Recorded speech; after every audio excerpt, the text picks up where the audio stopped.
Okay, so we have two stacks of stuff here that I will just go through. Stuff that I've been watching over the past couple of months, I guess. I haven't really talked about the stuff that I've watched recently. Sometimes if I've made an unboxing and have bought stuff recently that I have had time to watch, then I have, mentioned what shared some of my thoughts on those titles. But most of these I really haven't said what I think about them, so well, I usually go in depth with the stuff that I talk about, I guess, and usually only have time to talk about some stuff, but I am determined to get through everything here that I just showed you. So I'm gonna have to be very quick. I was gonna do something different. I was gonna do like one video just talking about some TV shows and one video talking about animation. That didn't really work out, so I'm just gonna grab stuff here from these piles. I should mention that these are things that I have unboxed before, and you have seen. If you've watched every video that I've uploaded over the past few months, then you've seen everything here. But I don't think everybody have watched all of my videos, and even if you have, well, I'll just share some of my thoughts on these. Anyway, let's start with this one. This one contains the movie The Wind Rises, the latest and the last Miyazaki movie, which I thought was great, pretty different from his other movies, but I thought it was great animation, and also contains the documentary. I think it's called Kingdom of Dreams and Madness. I'm not sure what it's called actually, but I think so. Which was pretty good. It was interesting to see how Miyazaki was like as a person. He was kind of different from what I expected, I have to say. Okay, now to the Blu-rays first.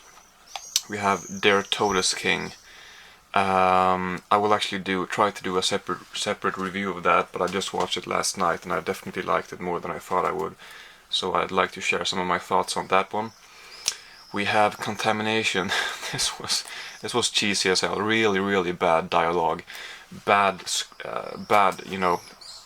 story. It was like something that a fifth grader could put together, in class. It was pretty bad, but it was fun, and some good special features too. Whiplash. This was really great. A visceral, intense movie about the strict teacher and his very dedicated pupil. It was great. Silicon Valley, a pretty good show. I didn't love it, but I liked it enough to be excited to check out season 2. It's kind of like nerdy in the same way as The Big Bang Theory is nerdy. I mean, that one is a lot about pop culture and movies and stuff like that, while this one is pretty much just technology, which I'm not into technology. I'm not a technology geek at all, but I still thought that the feeling of the show was similar in that kind of in that sense. Not the same type of show in any way, but I liked it. Another show here, Looking, about three friends, gay males, living in San Francisco, I think. And it says on IMDb they're living and loving. That's pretty much the only thing you need to say about it. If you want to sum it up quickly, it's just about their lives, really, about their friendship with each other, the three of them, and their romantic relationships. It was good. I think there's going to be a season. Well, maybe there has been a season 2 already, and then they're going to wrap up whatever wasn't wrapped up in season 2 with a movie. Horrible Bosses. I unboxed this recently. I have the second one coming up too. This one was not as funny the second time around, I have to say, but I still laugh. I mean, it's still kind of funny. I do like the Jason Bateman, Charlie Day, and Jason Sudeikis chemistry a lot. They have great comedic chemistry. An animated flick called Monster House, a great little movie about a house that comes to life. I would like to share some more thoughts about this, but it would just take too long. I do recommend it though. The animation is not... It took me a little while to get used to the animation, I gotta say, but when I did, definitely a good one. Paranorman. This one is a good animated stop motion. Well, it's stop motion, but then they've added a bunch of computer animation after too. But it's a great combination of those two, and I do like that movie. Big Hero 6 was very enjoyable. Definitely one that I could see myself watching again, but I didn't feel too emotionally attached to the characters in this one, I gotta say, but it was, the animation was good. I liked it. Foxcatcher, was really eager to see Steve Carell's performance in this. He was good. I mean, he was a lot of fun to study, really interesting to study. I'd say one of the characters, one of the characters in a while that was the most fun just to watch. Actors slash characters, just to see what the actor did with the character, because it was so interesting to see, in this case, Steve Carell as this weird, eccentric millionaire guy. But yeah, overall, I mean, I wasn't blown away by this, but it was an interesting film. Then we got a miniseries called Leave Kitteridge, which I thought was absolutely outstanding. Frances McDormand and Richard Jenkins were really, really great.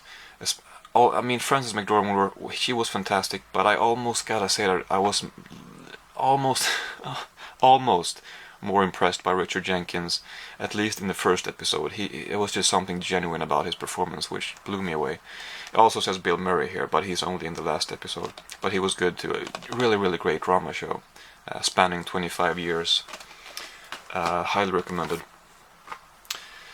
Delivery Man, yeah, had some potential, but ultimately I don't think it really worked, but it was okay. Magic in the Moonlight, I love checking out my Woody Allen stuff, as you might know. This one was kind of nicely filmed in some parts, but I didn't really care for it too much, to be honest. Then we have, let's see. Oh, and by the way, I hope that I haven't talked about some of these before. It's possible that I have. I just kind of grabbed the stuff from the shelves that I thought that I hadn't talked about yet. So, apologies if I've covered some of these before, but most of them I definitely have not talked about. Thor 1 and 2. Second one was better, but I don't know. I don't feel like I need to rewatch them anytime soon, but they were enjoyable. Chef. This one was fun. Yeah, it's about food. The love for food, mainly, I guess. Also about family. Great scenes of just cooking, cooking food. Great scenes of people cooking food. Yeah, and just an enjoyable movie. Good editing, good music, a fun time. I'm doing pretty well with being quick. It's a lot to go, but still. Nightcrawler, this was amazing. Really did like this one a lot. I'm not gonna go in depth, but maybe I've mentioned this. I don't think I have, but I really did like this one a lot. Let's see, what is this one called? The 100-Foot Journey. Yeah, about an Indian family opening up a restaurant, I guess in France, on the other side, on the other side of the street from Helen Mirren's restaurant. It was okay. I don't know, not great. Then we have a movie by Rob Reiner, romantic comedy with Diane Keaton and Michael Douglas, called, what is it called? And So It Goes. This one was okay. I did not expect this to be that good, but I enjoyed it. This one was a lot of fun. What We Do in the Shadows. One that I can see myself rewatching several times. I don't know what this is. Yeah, it was really funny, really clever. A fun take on the vampire and the mockumentary genres. Great stuff. This one was slightly disappointed with. The Homesman. I couldn't really get into it. It was kind of minimalistic, I think it was supposed to be, but it didn't really work for me. And some stuff that happened in the movie were kind of drastic. I don't know if I really got it, to be honest. I don't know. I did not love it, for sure. Horrible Bosses 2, like I said before. It's a good one. I hope that they make a third one. Maybe I said that before, but I really do, because this one was fun. Almost as good as the first one. I mean, it was... yeah, I liked it. Then we have Zodiac, about the Zodiac killer, David Fincher movie. Enjoyable, definitely. A good suspenseful movie with great acting, good cinematography. We have Rest in Peace Department. It's kind of like, if you've seen Men in Black 2, it's a fun movie, but the special effects is kind of something that holds the movie back. And it was a little bit the same thing here. The special effects are not great. They felt dated already, somehow. But I gotta say though, I did not hate this movie. I thought it was kind of fun. You know, it was not great. I understand the hate that it has gotten, but I didn't hate it. Stargate. I just fairly recently found out about this movie, and you know, I've known about the show Stargate, Atlantis, Stargate, whatever they're called, and apparently this movie was the first one. Yeah, I thought it was pretty good. I wasn't totally into it the whole time, but for a while I really was liking it. Some parts were better than others, I guess is what I'm trying to say. But it was a pretty good one. This one, very forgettable. Expendables 3. It's like you have all these action heroes and they're fighting for screen time. So, you know, you have Sylvester Stallone, well, he might be more of a main character, but, you know, Wesley Snipes has a one-liner now and then. And then after that it's time for Dolph Lundgren to have his one-liner. And then after that Arnold Schwarzenegger has to have his one-liner. And, you know, it's just too cheesy, too just very forgettable and generic. And I liked it for a little while, but it really lost me pretty quickly. And looking back on this movie, it's not very good. I don't remember too much from the first two, but I think they were rated R, and this one was not, but the fourth one is supposed to be. So maybe that's going to be better. A Walk Among the Tombstones. Kind of on the fence with this one. Not bad, but at the end I didn't really care what was happening anymore. But it was for the most part a nicely filmed kind of semi-neo-noir flick. There was just something which I don't know. I don't know. It was okay. Then we have a Swedish show called Blå ögon, Blue Eyes. Probably triggered by some of the political stuff that has been going on in Sweden about racism and nationalism, and I wasn't really sure what this show was trying to do. I mean, in a way I am, in a way I was. I actually did not finish the show. I watched about half and then I was like, no, I'm done with this. I wasn't really into it. Min så kallade pappa, a film by Ulf Malmros with Mikael Nyqvist. I think he's been in some American movies lately. This one was okay, kinda inconsistent, but alright, now to the big stack of DVDs here. First up we have Peep Show, series 1 to 6. Amazing show. I have to say though, it took me until maybe season 3 or series 3 before I really got into the show. Before that I liked it, but I wasn't really sure what to think about it at times.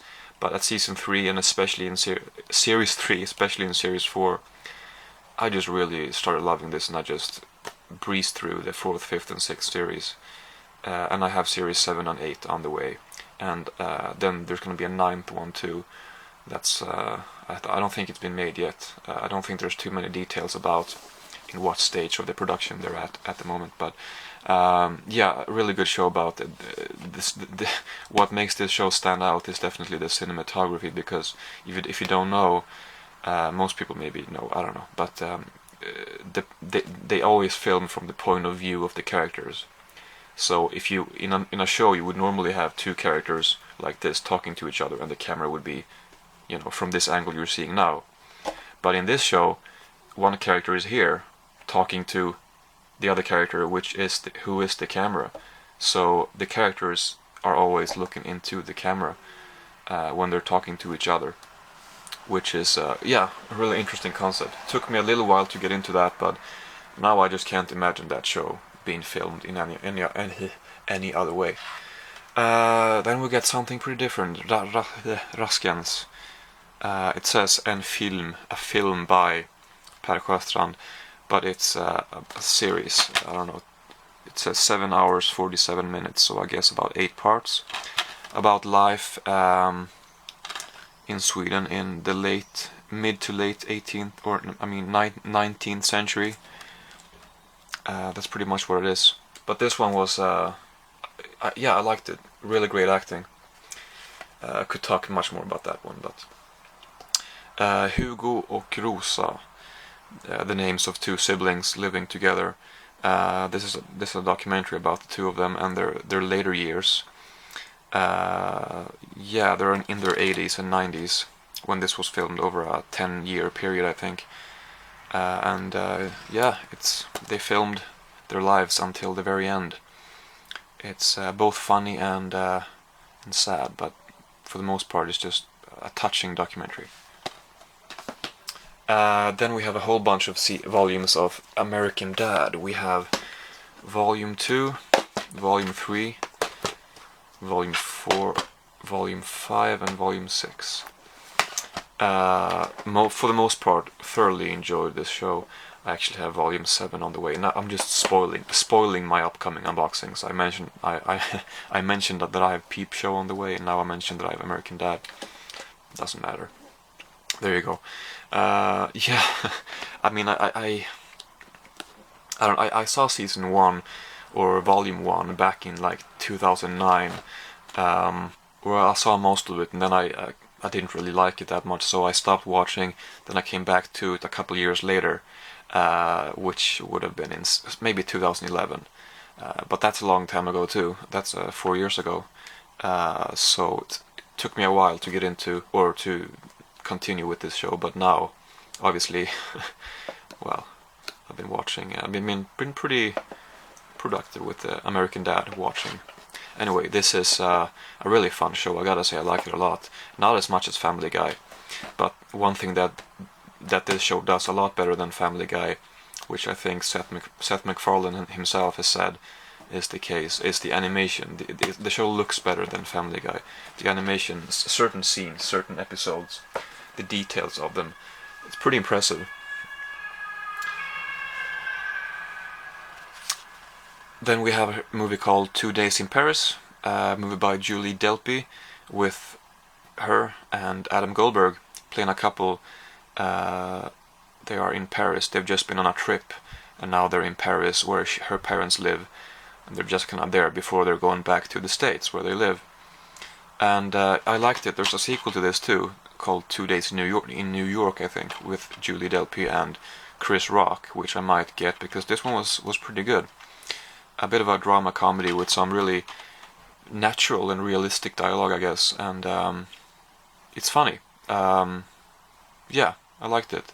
I don't know if she plays the same character, same character in the sequel, or if it's just a completely different movie. But I feel like she was inspired a little bit by her collaboration with Richard Linklater and Ethan Hawke in the Before movies. Well, this was made. When was this made? After the second one, I guess, but definitely before the third one, I think. Yeah. Anyway, yeah, I'd recommend this if you like the Before movies. Not as good, but pretty reminiscent actually. Safe House. This would have been better on Blu-ray because the quality of this was not terrific. Overall, pretty forgettable action thriller. Not bad. Denzel Washington is always fun to watch. Ryan Reynolds, I've never really become a huge fan of his, but Denzel Washington, I mean, the movies Denzel Washington are in, you watch those movies for Denzel Washington. We have The Party with Peter Sellers. Really funny, I have to say. Makes me really wanna check out the Pink Panther movies, because this is also directed by Blake Edwards. Yeah, it was really funny. Liked it a lot. Dumb and Dumber 2. Bought this DVD half off, and then pretty shortly after the Blu-ray was the same price, so oh well. I feel like Jim Carrey more kind of seamlessly managed to find his part, while Jeff Daniels felt like he needed to try a bit harder to find his part. I mean, it's still pretty impressive. He goes. I haven't seen the show, but he goes from the newsroom to this. But I felt like he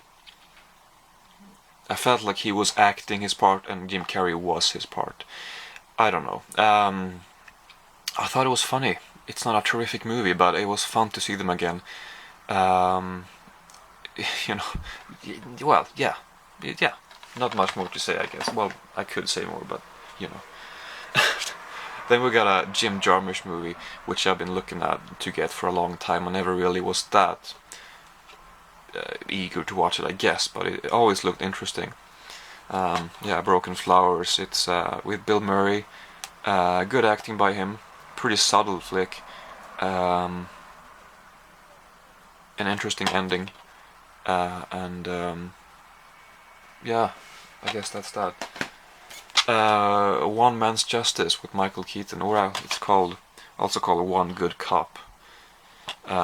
This was some pretty good cheesy action 90s stuff. 1991 almost feels a little 80s also, but yeah, it was cheesy, but I actually liked it. I mean, yeah, I kind of liked it. Not great, but it was definitely fun. Okay, DuckTales, the movie, Treasure of the Lost Lamp. This one felt like it was just... It started pretty suddenly, so I was thinking maybe this is a sequel to an episode of the DuckTales show. I'm not sure if it is, I didn't really find out, but overall the movie was great. By the way, speaking of the show, I think I used to watch the show a little bit back in the day, and this movie kind of makes me wanna get Volume 1 or Season 1 of that show and check it out again, because this movie was pretty enjoyable. Good animation, yeah, really good animation actually.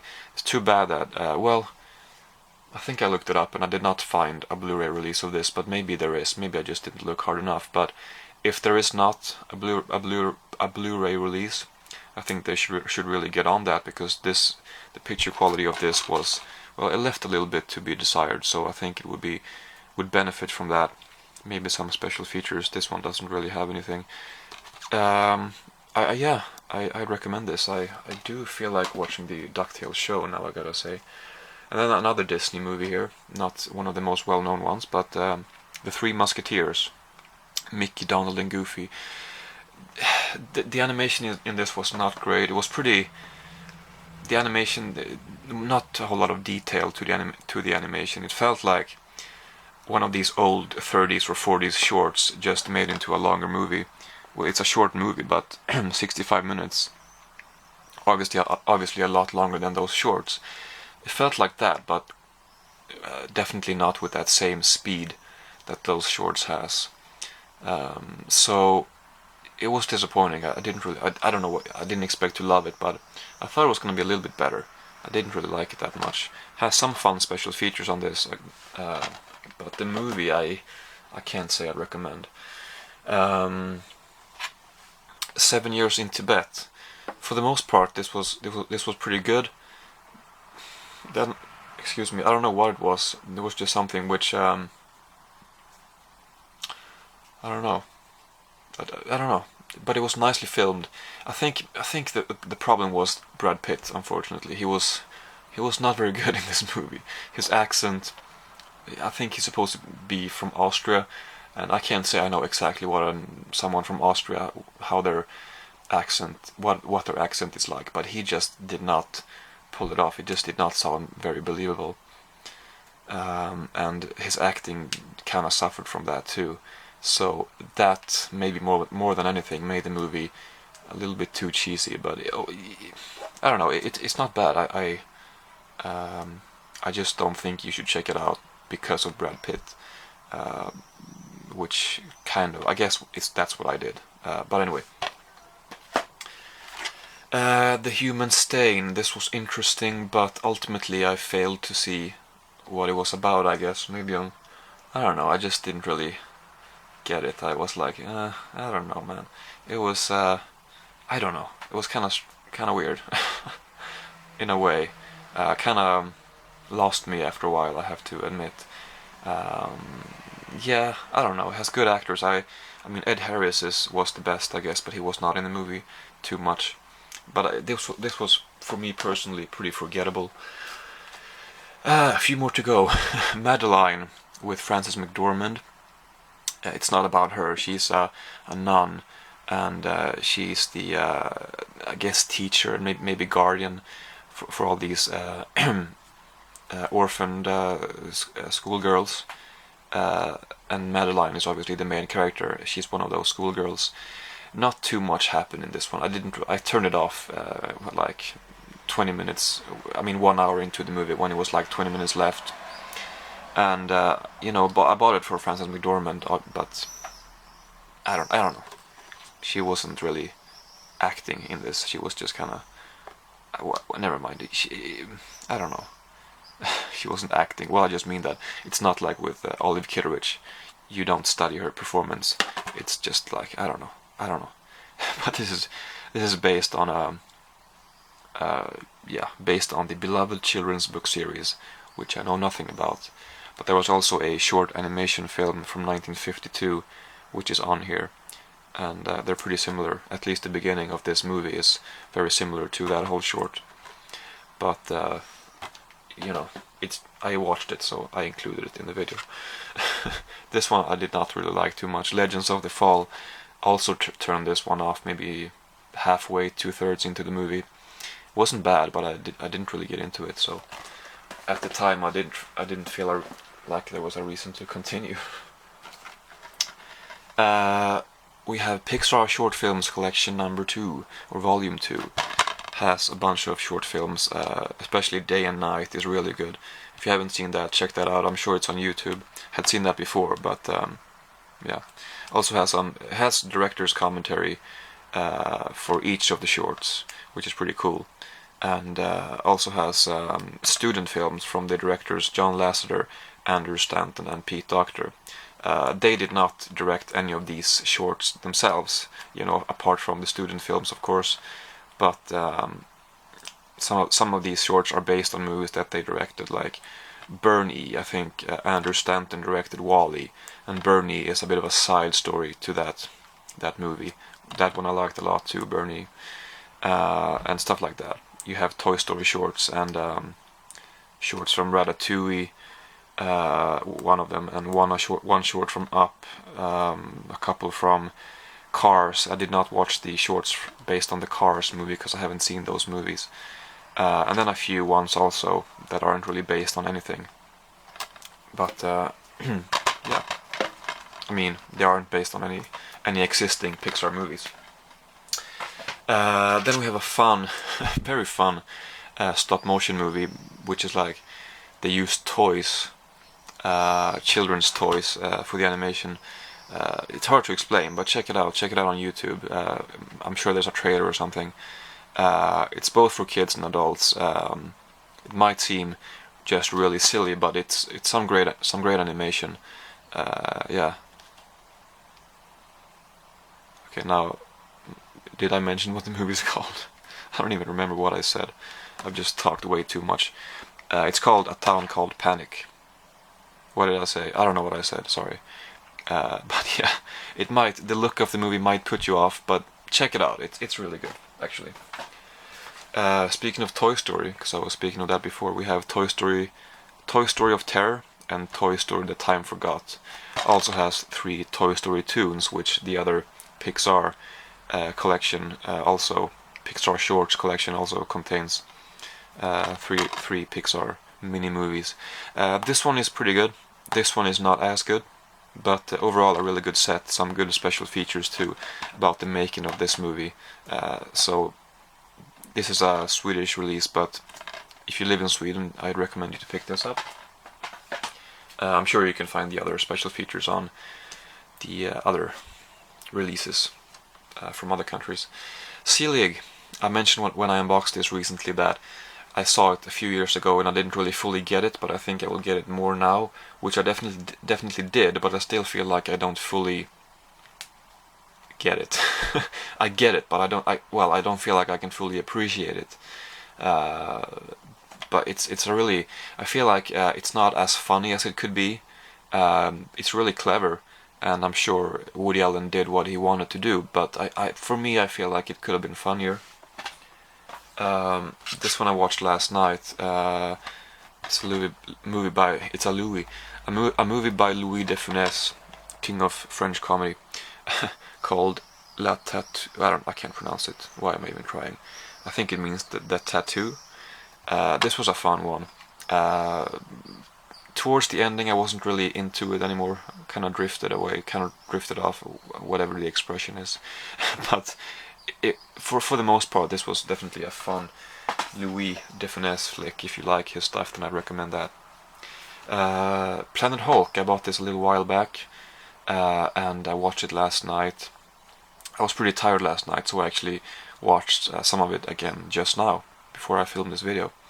But this was fun. I mean, the animation is what mainly was great about this. The story is not bad, but the voice acting is maybe not the best, and the animation, like I said, is really good for the most part, but it does leave something to be desired.